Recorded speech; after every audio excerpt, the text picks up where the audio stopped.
Some families don't break you with fists, they break you with one cold sentence. A mother can scream, "You have 48 hours to get your stuff out." That house is your sister's now, and in that moment the child who carried the bills, saved the home, and sacrificed the most gets erased like they never mattered. The worst part isn't losing a place to sleep. It's watching your own parents wipe out your worth and hand everything to someone who never lifted a finger. Before we dive into today's story, let us know where you're tuning in from.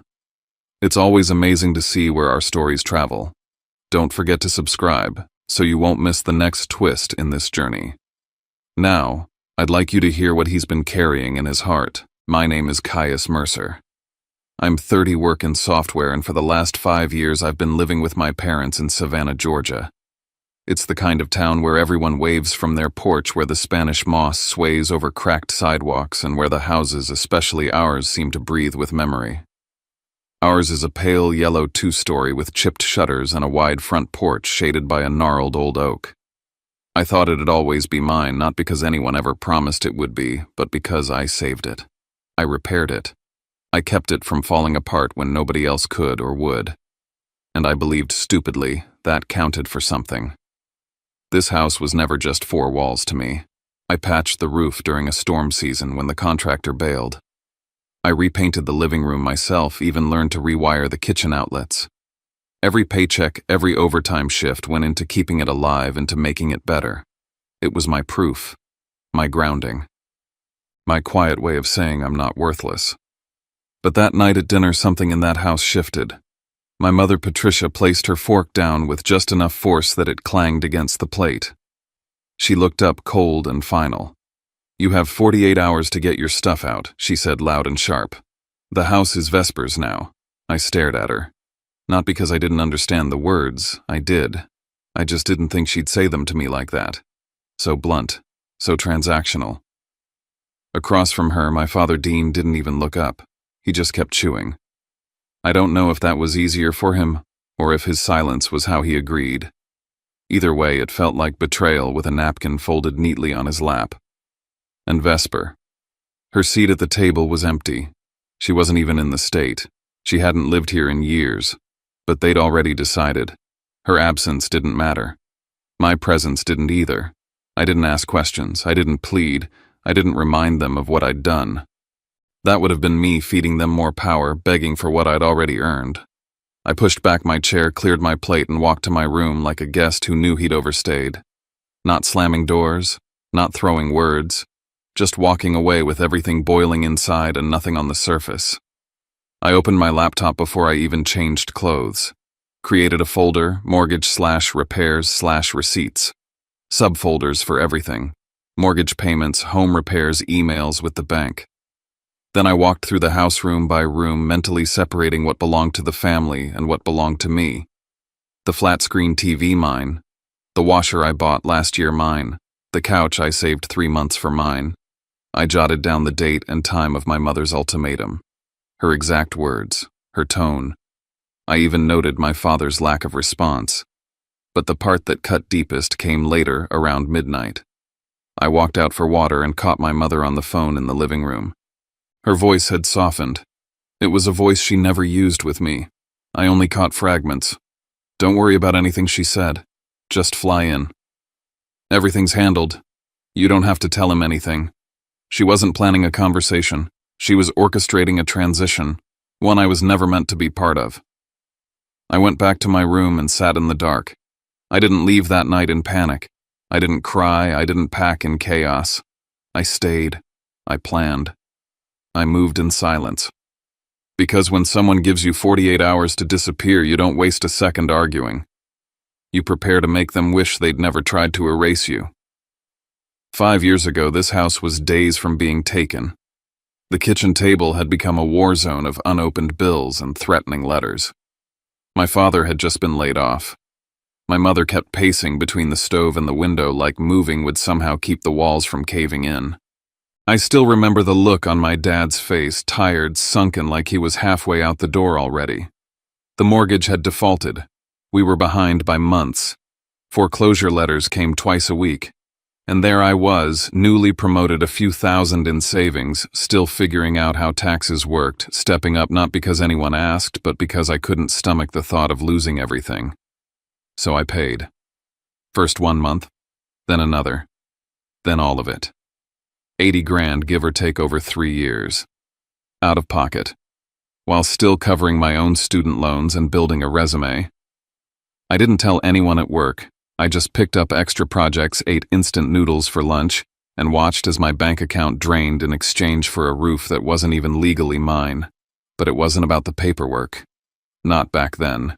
It was the house I grew up in, the creaky stairs I used to slide down, the porch swing I helped repair with my grandfather, the place I swore I'd protect even when everything else felt like it was falling apart. I made it livable again, repainted the walls, fixed the pipes, replaced the warped floorboards, bought a new washer when the old one smoked out mid-cycle, even hung new curtains navy blue to match the sofa. Vesper didn't call during those years, maybe once or twice. I'd text her updates, fixed the roof finally, or painted the kitchen, and she'd reply with a thumbs up or not at all. Once I mentioned the mortgage stress and she joked, "Well, you did choose to live there." Our parents didn't hold that same detachment, at least not out loud. They'd smile when I handed over money to cover bills. When Dad's car battery died again, I footed the repairs. When Mom said we were short on groceries, I'd Venmo her without hesitation. That's what family does, right? But something started to shift. The tone of their calls with Vesper grew warmer, longer. Dad would bring up her latest marketing campaign like he was reading from a proud parent script. "Your sister's really doing well out there." But he never said anything like that about me, even when I quietly kept this whole damn house from crumbling. Every once in a while, I'd ask gently why my name wasn't added to anything official. Just a precaution, I'd say. Legal peace of mind. Mom would wave me off like I was being dramatic. No need to complicate things, she'd say. So I let it go. Again and again. Until the night she told me to leave. That night, after I started collecting my files, I dug deeper into the drawer near the stove, the one where my parents kept random keys and outdated warranties. Beneath expired coupons and dusty paperwork, I found a creased envelope. Thick paper. County seal. I didn't open it. Not right away. But I saw enough through the slip of the fold to recognize it a copy of my grandfather's estate documents. The envelope had been opened before. Folded in half, and the section with the designated heir was carefully hidden. I stared at it, pulse rising. That envelope hadn't been forgotten. It had been buried. I took photos, front and back, then slid it back where I found it. That night I called Rowan Fitch. Rowan's the kind of friend you don't need many of in life. Smart, blunt, and loyal in a way that doesn't ask for credit. We'd met in undergrad, stayed close through relocations and breakups, and she became a lawyer, while I became the guy who silently held up his family's roof. She listened without interrupting as I recounted dinner. Mom's voice, Dad's silence, Vesper's looming return. Then she asked calmly, "Do you have any paperwork? Anything from your grandfather or showing ownership?" I told her about the envelope, about the repairs, the payments, everything. She paused. "Let me check something." We hung up. I stared at the ceiling, counting the slow, quiet seconds. Rowan's text came an hour later, and it changed everything. "If I'm right, they didn't just kick you out. They've been hiding your inheritance for years." The morning after that dinner, the house looked the same but didn't feel the same. The oak tree still cast its usual shadow on the porch, and the light still filtered through the blinds just so. But the warmth was gone. The familiarity that once wrapped around me like a second skin had turned cold hollow. This wasn't home anymore. It was a trap I'd been sleeping in with my eyes closed. I moved quietly. Didn't ask my mother anything. Didn't challenge my father. I sat through their silent breakfast with the same blank expression they wore. Mom poured her coffee like she hadn't just exiled her son the night before. Dad read the news, or pretended to. The air was thick with pretense, and I let them keep it. I wasn't going to give them a single reaction to twist against me. I watched, listened, memorized, Mom was on the phone again before lunch, her tone smooth and curated. She initiated the call this time. I could tell by the rhythm. Her voice shifted halfway through the conversation, softening in a way it never did for me. She laughed once. Then, "Of course, sweetheart. You just come home. Don't worry about him." She wasn't negotiating. She was scripting a scene. And Vesper. She was already part of it. The way my mother paused to listen, the way she reassured this had been in motion far longer than 48 hours. That's when Rowan called back. She didn't waste time on pleasantries.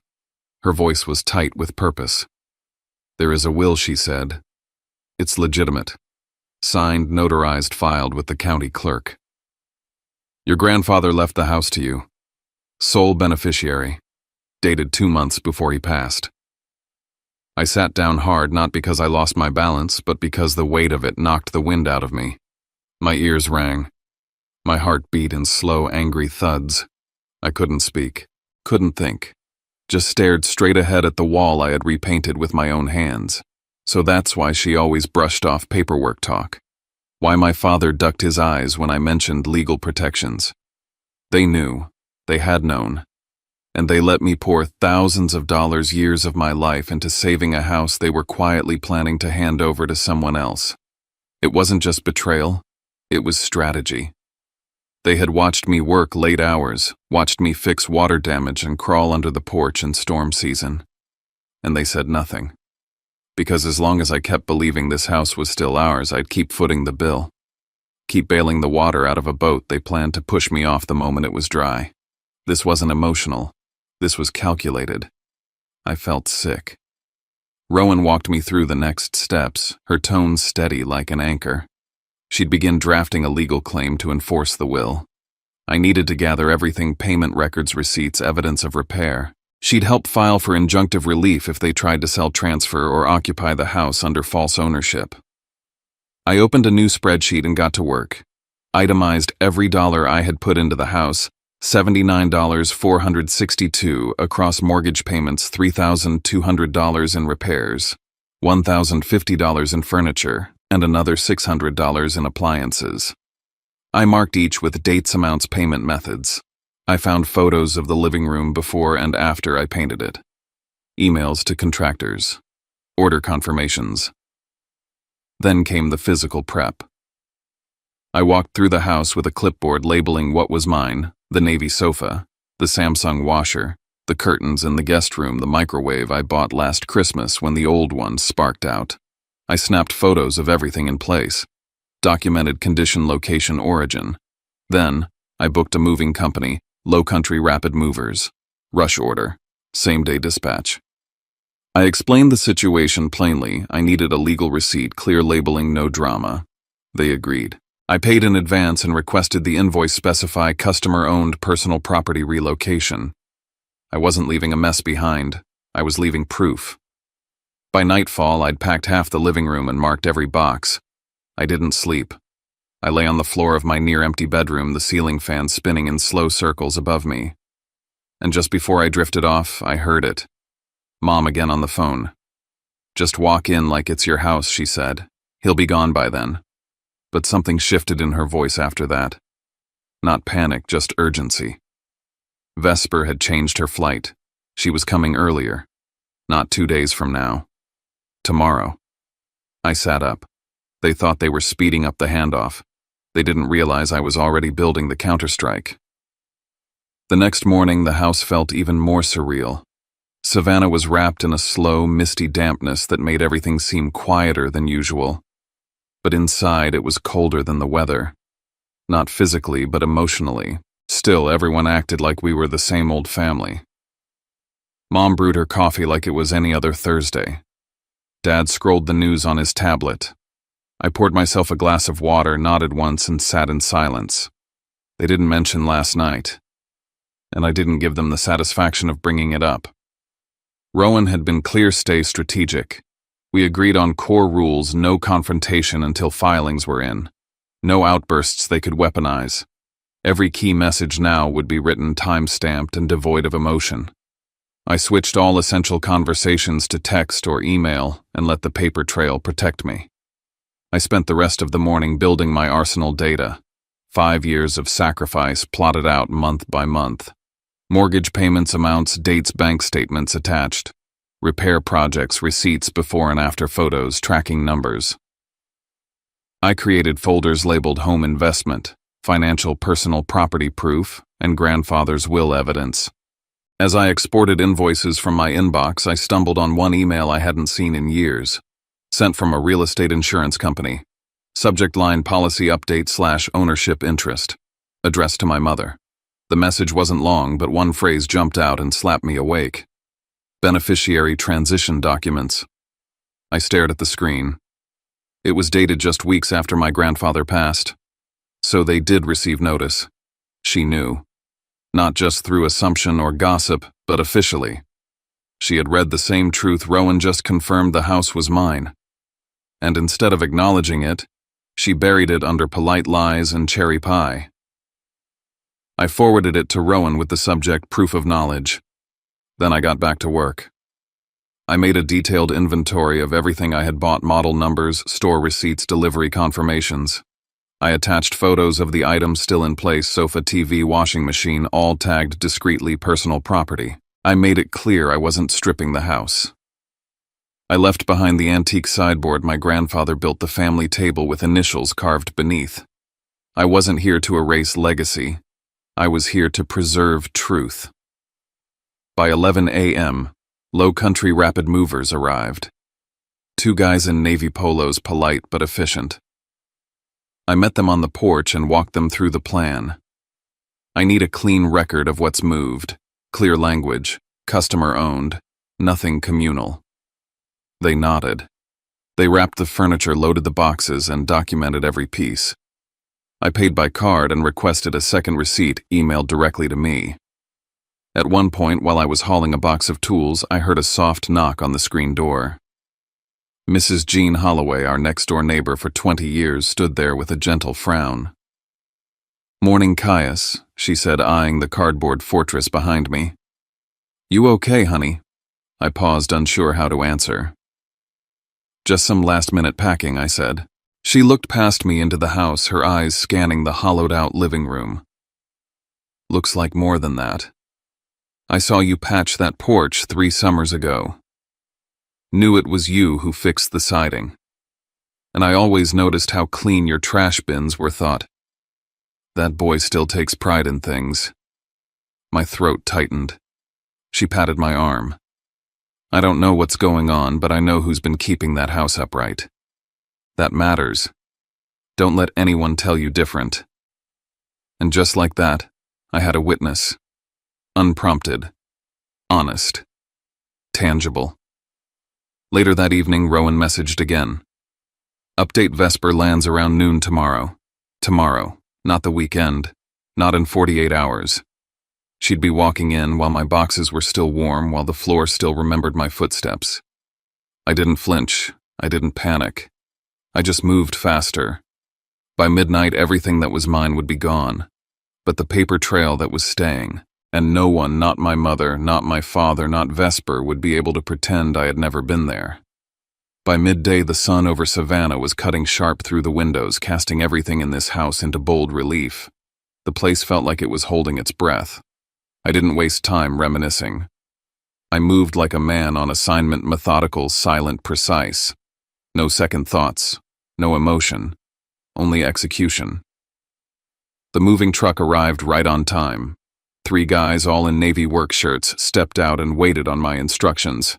I handed them a printed list already marked with items by room and a column labeled "Owned by Client." "Stick to the list. Nothing more, nothing less," I said. They nodded and got to work. Every piece removed was first photographed in place, time-stamped by my phone. I snapped shots of the TV mounted on the wall before they unbolted it. Same with the sofa, the washer, the microwave, even the damn curtain rods. I had documentation down to the screw. The house was being stripped clean of my life, and yet I wasn't sad. I felt righteous. Each empty spot wasn't a loss. It was reclamation. I wasn't vandalizing this place. I was carving my name off the things they tried to steal. Once everything was packed into the truck, I followed them to the storage unit I'd rented 30 minutes out, a climate-controlled place tucked off a highway exit. I signed the rental papers. The key stayed on my chain. Only me and Rowan had the location. Back at the house, I stood in the living room staring at the pale imprint where the couch had once rested. That imprint was all that remained of my presence. But it was also proof this house didn't look like a family home anymore. It looked like a shell. And they were going to walk into that shell and realize how hollow their plan had become. My phone buzzed. It was my mother. "Where are you?" she barked the second I answered. "Don't get cute with this. You have 48 hours, not 48 games." I let the silence settle before I answered. "I'm removing my personal belongings." "Don't play semantics with me, Caius. You don't get to throw a tantrum and empty the house like some spoiled brat." "I have receipts," I said flatly. "I'm taking what belongs to me." She hesitated for just a beat. Then came the threat. "If you remove one thing that isn't yours, we will call the police." I hung up without another word. Within the hour, Rowan sent over a draft letter prepped and ready a legal notice affirming I was collecting personal property only, and any disputes regarding ownership would be resolved through probate. He also arranged for my sworn affidavit to be notarized first thing in the morning. Everything I had contributed, every payment, every upgrade would be on record. Later that afternoon, while the movers loaded the last of my things into storage, Mr. Clyde Benton, our longtime neighbor, walked over from across the street. He looked at the house, then at the nearly empty driveway. "Didn't think I'd see this day," he murmured. "Your grandfather told me once you were the one keeping this place going. Said that boy's the one holding the house together." His words hit different. They landed somewhere deeper than my spine. I didn't respond, just nodded. Back inside, my phone lit up again. This time it was a text. From Vesper. "I'm arriving tomorrow, don't make a scene. Mom said you'll be gone by then." My throat tightened, not because of the arrogance in her tone that was expected, but because it confirmed what I had suspected: they were all in this together. Later that night, another knock came at my door. It was my father. He stood there for a moment, staring past me into the dimly lit room. "Don't do anything you'll regret," he said quietly. I tilted my head. "Like what, taking back what's mine?" He shook his head. "This house is about family. Don't ruin it." I could have laughed, but I didn't. Instead, I just said, "I understand." He waited a beat, hoping I'd elaborate. I didn't. That night, I made a final sweep. The big items were gone. Everything left behind was furniture they could spin as theirs. Let them. What mattered was no longer here. It was packed, recorded, secured, and waiting. And so was I. The house was silent when I woke up. My parents had left early, some vague excuse about visiting friends. They were clearing the stage, leaving me and Vesper alone for the curtain rise. I spent the morning locking every variable into place. I filmed the house room by room, each shot slow and deliberate. The living room empty. No sofa, no TV. Kitchen clean, nothing in the microwave slot. The laundry room, no machines. I captured the condition of the walls, the floors, the outlets. No damage, just absence. I photographed the water and electric meters. Took note of the thermostat. Snapped the locks and windows. Everything intact. Everything timed and dated. Then I printed out the list of personal items I'd removed, each with a photo and proof of purchase. At exactly 12:47 p.m., her Uber pulled into the driveway. Vesper stepped out dragging a designer suitcase and talking on the phone. She didn't even glance toward the house like a stranger might. She walked in like she owned it. I stood by the doorway, arms folded. She pushed the door open, stepped inside and stopped. 5 seconds of silence. Then, "What the hell is this?" She walked further in, looking around like she couldn't believe her eyes. "Where's the couch, the TV? Why is everything gone?" I stayed still. They were mine, so I took them. "You're being petty," she hissed. "This isn't how adults handle things." "I'm handling it exactly how adults do, with receipts." She stormed into the kitchen, opening cabinets, then stomped to the laundry area. "Where the hell is the washer? You stripped this place." "No," I said. "I stripped away what you thought you could inherit without cost. She spun to face me, eyes sharp. You have no right. Mom said this house is mine. I finally let the hammer drop. She lied. Grandpa left it to me. There's a will, signed, notarized, filed. I found it, and I'm executing it. For the first time, her mouth stayed shut. Her expression cracked like a windshield hit dead center. Then she pulled out her phone and dialed. Mom. He says there's a will. Everything's gone. The house is empty. You told me it was mine. What's going on? I let her panic. I didn't interrupt. I didn't need to. While she was still on the phone, my own buzzed. Rowan. Documents filed. Claim is live. Court acknowledgement came through. We're filing a motion to freeze any transfers until it's resolved. They won't be able to do anything rash. I texted back, one word received. Vesper was pacing now, whispering into the phone, her voice cracking. He has a lawyer. He filed something. Why didn't you tell me this was possible? I stepped outside to the porch, leaned against the railing, and let the sun hit my face. Minutes later, the door slammed behind her. She was gone. I walked back into the house, now empty in every sense. My phone was vibrating. Calls from Mom, from Dad, from Vesper. I didn't answer. I stood there still, just breathing. They gave me 48 hours to disappear. But now they were the ones running out of time. I left before they got home. No note, no confrontation, no sound but the low hum of my car pulling away from the curb. In the back seat, my laptop bag and a sealed envelope of documents shifted slightly as I turned onto Whitaker Street. I didn't look in the rearview mirror. I knew what I was leaving behind. Rowan's apartment downtown felt like a war room, cold, bright, surgical. The kind of place where emotions had no voice and everything that mattered lived on paper. His kitchen counter was buried in folders, tabs, sticky notes, 2 mugs of coffee, one stale, one untouched, and a laptop with an open spreadsheet that looked like a forensic map of my life. I changed the Wi-Fi password, Rowan said, not looking up, just in case. I nodded and silenced my phone. Turned off location sharing. Logged out of every account my family might still have access to. This was no longer about pride or pain. It was protection. Rowan handed me a 1-page summary draft mortgage contribution dates itemized list of what I removed from the house with receipts and a clean breakdown of the will's execution timeline. It felt sterile on the page. It wasn't. It was the story of what I built and what they tried to take. The first call came at 6:14 p.m. I didn't answer. Then another 6:15. Then 3 more in a row. Mom's name lighting up the screen, alternating with Dad's, then a number labeled home. Rowan tilted his head toward the phone and murmured, "Let them talk. People show their hand when they think they're still playing a game." The first voicemail was chaos in a bottle. "Caius, what the hell did you do? Vesper's in tears. The house is empty. You took everything like a thief." Then a beat of silence. "What are you doing?" she said, softer now. "This isn't you. You're better than this. You're tearing this family apart. Not one word about the will. Not one word about what they'd done. Just theatrics." The second voicemail cut deeper. Son Dad's voice lower, more controlled, but shaking beneath it.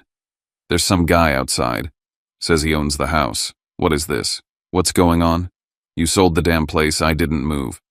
Rowan leaned over and tapped a folder. They didn't see it coming. "The new deed is recorded. County confirmed. They can't scream it back into existence." The buyer, Caleb Strickland, wasn't some stranger off Craigslist. He was a local developer, vetted and ready.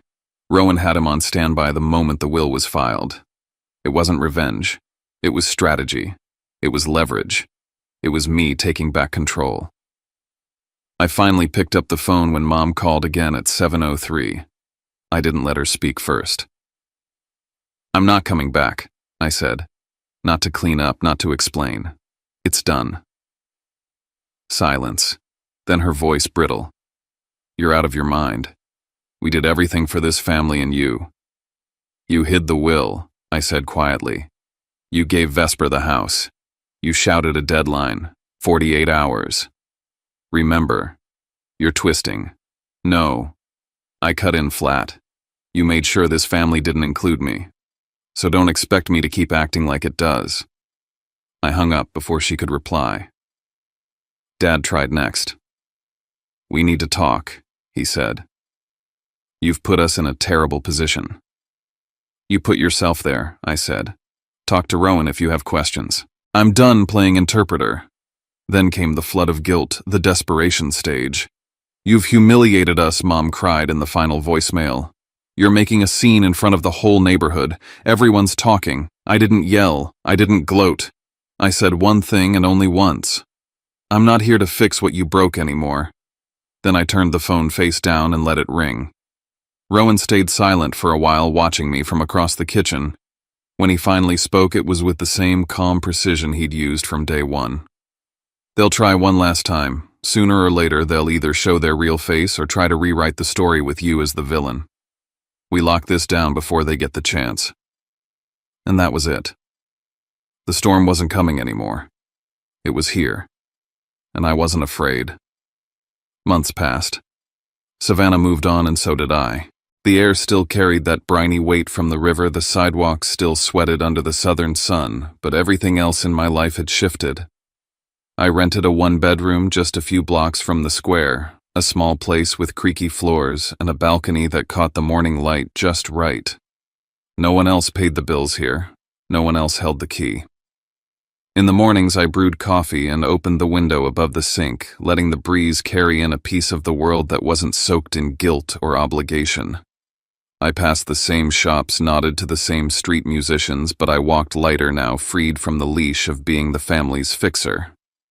Rowan and I tied off every loose thread. The probate court upheld the will without challenge. My financial contribution to the house was documented, verified, and closed. The deed transfer was finalized. The sale to Caleb held firm. There was no back door for my parents to crawl through, no loophole to pull the rug out again. I archived everything: scans of the will, signed affidavits, videos of the empty house receipts, voice recordings. All of it sealed in a folder labeled not with rage, but with proof. Then came the ripple effects. My parents moved out quietly, their pride bleeding down the front steps. The neighborhood noticed. Mr. Benton had questions. So did Mrs. Jean. And though they were never asked to take sides, their silence toward my parents in the weeks after said enough. The mask had slipped, and some stains don't wash out. Vesper flew back to California without a key, without a house, without her prize. She didn't reach out again, not directly. But through a friend of a friend, I heard the new version. I just did what Mom told me. A deflection disguised as innocence. She never once apologized. She just disappeared. Then came the envelope. No return address. Inside, a folded letter in my mother's handwriting. "Caius, I've been thinking. We should talk. We're still family. Maybe we could work something out. Maybe there's a way to share. Your father isn't well. We're not getting younger." I held it in my hands for a full minute before I put it down. Rowan read it, then looked up with a dry smile. "That's not an apology. That's bait." He was right. It was the same old cycle dressed in softer words. So I ended it. I wrote one final message, short and clean. "The matter is resolved. I will not revisit it. Please respect my boundaries. Any further communication must go through legal counsel." Then I blocked the number, not in anger, in peace. Because I finally understood sometimes the only way to heal is to stop hoping broken people will do right by you if you just love them hard enough. I didn't lose a home. I lost the illusion that I ever had a place in theirs. And that grief was quieter, but it was real. But here's what I gained: my time, my dignity, my autonomy. I no longer begged to be included. I no longer bartered with my self-worth. I wasn't their fixer anymore. I was my own. I set up the same sofa in my new living room, the same TV, the same coffee table. They used to be trophies of sacrifice. Now they were just furniture mine. I took a walk that evening through the trees lining Oglethorpe. The light filtered through the Spanish moss in that soft, familiar way. But this time there was no weight on my chest. No deadline hanging over my head. No one waiting at home to use my love against me. Just me and the life I built with my own two hands, finally mine to keep. I used to think loyalty meant never walking away. That if you loved someone really loved them, you stayed. You gave. You fixed what broke. You made yourself smaller, quieter, more forgiving until the people you cared about finally saw your worth. But that's not love. That's survival disguised as devotion. What I went through with my family taught me something I wish I'd learned sooner. Love without respect will starve you. And loyalty without boundaries will bury you. I don't regret standing up for myself. I regret all the years I didn't. There's a kind of mourning that comes when you stop being the person everyone relies on to keep the peace. It's quiet and strange, like walking through an old house and realizing none of the pictures on the wall are really yours. But on the other side of that grief is clarity and freedom. I stopped showing up where I wasn't valued. I stopped explaining my heart to people committed to misunderstanding it. And I started building a life where I didn't need to prove I deserved a place at the table. I built my own table. The truth is, family doesn't give you the right to rewrite someone's future. No matter how much history you share, no one gets to treat your life like it's theirs to claim. So if you're carrying the weight of being the responsible one, the one who keeps it all together, I want you to hear this. You are allowed to walk away. You are allowed to protect your peace. You are allowed to choose a version of love that doesn't cost you everything. And maybe, just maybe, that's where real healing begins. When you stop performing loyalty for people who never earned it, and start practicing it with yourself. We've reached the end of this story, but not the end of what it leaves behind. When everything quiets down, what stays with us isn't the argument, the paperwork, or even the loss itself. It's the moment we realize how fragile trust can be. And how strong a person has to become when the place that was supposed to feel safest no longer does. Sometimes the hardest part isn't letting go of a house or a name, but letting go of the version of family we hoped would one day understand us. What this story asks us to sit with is not who was right or wrong. It's something gentler and heavier. How much of ourselves we give before we notice we're running empty. How we learn slowly and painfully that kindness doesn't mean self-erasure and that setting a boundary doesn't cancel love. We don't all walk away from the same things, but we all know what it feels like to carry more than our share, and to wonder when it's finally okay to set it down. If this story stirred something in you, you're not alone. This space exists for listening, for sharing, for the quiet relief of knowing someone else has felt a similar weight. If you'd like to stay with us, you're welcome to subscribe and be part of this small community where stories are told gently and received with care. And if you want to, you can leave a few lines in the comments about what stayed with you or a moment in your own life that this brought to mind. No pressure, just a place to speak if you feel like it. Thank you for sitting with us until the end.